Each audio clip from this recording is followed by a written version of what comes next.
Being alone doesn't mean that you're abandoned.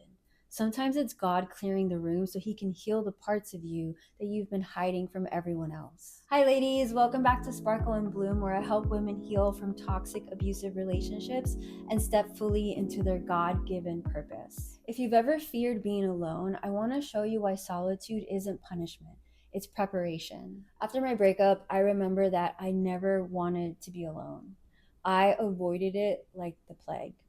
I would go and hang out with the friends that I made during that relationship in an effort to cope with the loss of that relationship, the betrayal, and also the loss of the love that I thought I wanted. I was using things to numb myself. I was using alcohol and drugs to not have to deal with facing the fact of that loss. I just thought that that's what people do. You know, after a breakup, you just go and you go out, you hang out with friends, you keep yourself preoccupied, you do things to fill in those gaps with like temporary relief and enjoyment. But the truth is that those things are not everlasting. Like none of those things will ever heal you. It didn't heal me, and it doesn't heal a large majority of people. All it does, it just like kind of puts a very thin band-aid over a huge wound.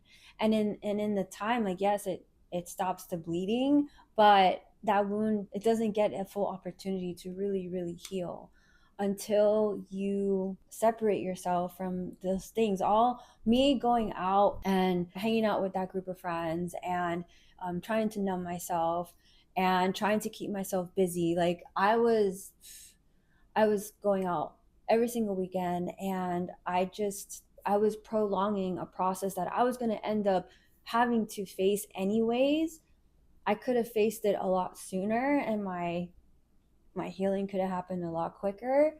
But, you know, God's plan is perfect, and it helped me realize that when you do stuff like that, it doesn't really help the situation. It actually prolongs it. It wasn't until God separated me from all that that's when he could really transform me from the inside out. We say we fear being alone, but what we really fear is facing what's within us. Loneliness has a way of revealing wounds that we've been numbing with people, attention, or busyness. Picture this. You're standing in a quiet room. No phone, no noise, just your thoughts. That's when pain starts speaking. But that's also when God starts whispering. Those times of solitude, when you draw near to God, he will draw near to you. Those are the moments that you go to him. Psalm 46:10 says, "Be still and know that I am God." Stillness isn't scary when you know God meets you there. Every woman God elevates, he first separates. Think of Joseph in the pit.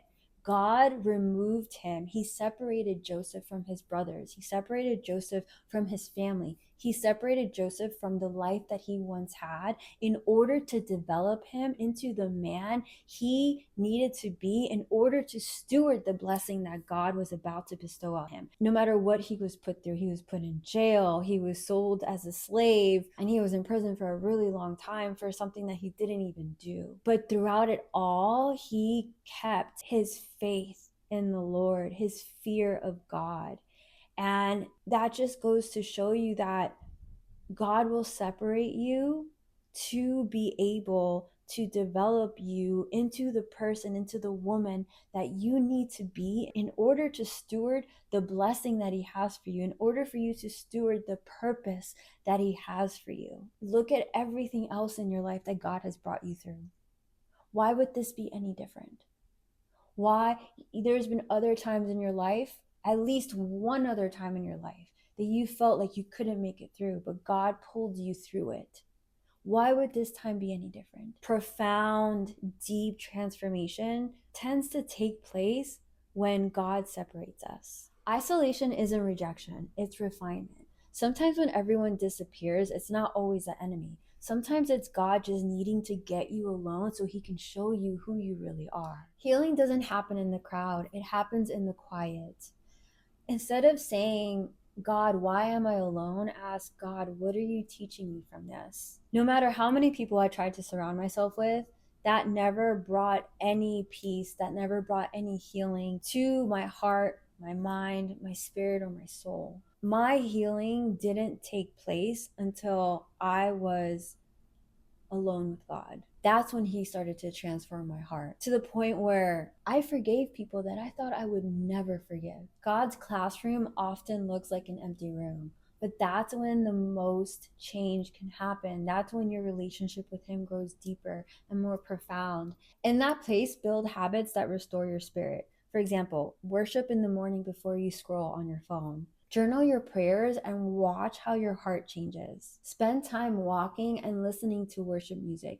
Give God room to speak to you. Soon, solitude becomes your sanctuary. Not something you run from, but something that you run to. I noticed a big difference because when I was going through those moments where I did not want to be alone, I didn't want to be in my home, nothing has changed. I didn't buy new furniture. I didn't switch up the floor plan. I didn't buy new decorations. Everything is the same. But when God is your foundation, the amount of peace that He fills your home with, that you end up looking forward being home. When you walk through that door, you feel His presence, you feel the peace, His peace, His perfect peace that surpasses all knowledge and understanding. It's priceless. And honestly, it's undescribable. Like, I could try to put words to that, but it will never, ever, ever do it justice. When you learn to love your own company with God, you stop settling for the wrong company in people. Singleness and solitude aren't seasons of lack.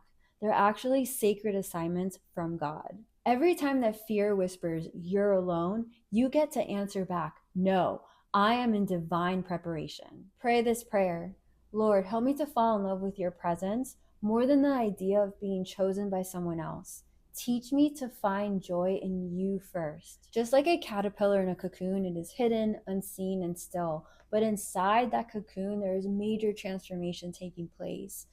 And when the time is right, God's perfect timing, you are going to emerge renewed and radiant, just like a butterfly. But during that process, it's in a cocoon, it's hidden, it's not seen by the world. The world doesn't know what is going on. Only God knows. Oh my gosh, how amazing is that? Only God knows what is happening in that cocoon.